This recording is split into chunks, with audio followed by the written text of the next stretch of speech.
looking to capture those stunning long exposure shots with your Nikon D7100, like smooth waterfalls or streaking city lights?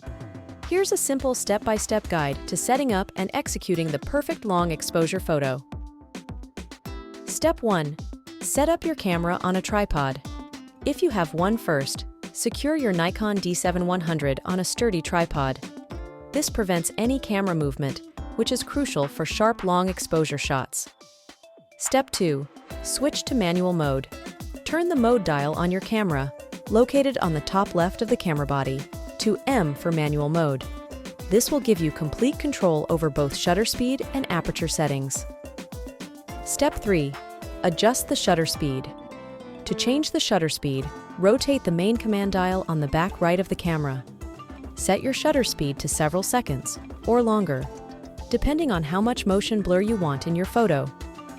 Step 4. Set the aperture.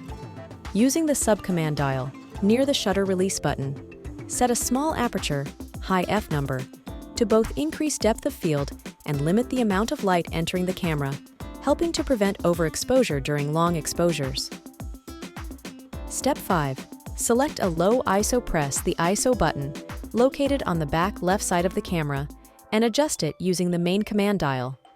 Choose a low ISO, 100 or 200, to minimize noise in your final image. Step 6. Manually focus your lens. Switch your lens to manual focus mode and manually adjust the focus by turning the focus ring on your lens.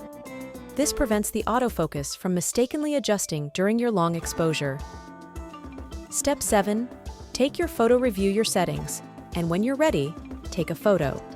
Wait until the exposure time is finished before moving the camera or changing settings. Step 8. Review and adjust. Check the photo on your camera's LCD screen. Look at the exposure and focus, and make any necessary adjustments to the settings for another shot if needed. With these steps, you're ready to take full advantage of your Nikon D7100's capabilities for long exposure photography. Experiment with different times and settings to find what works best for your scene. Enjoy capturing those ethereal and dynamic images.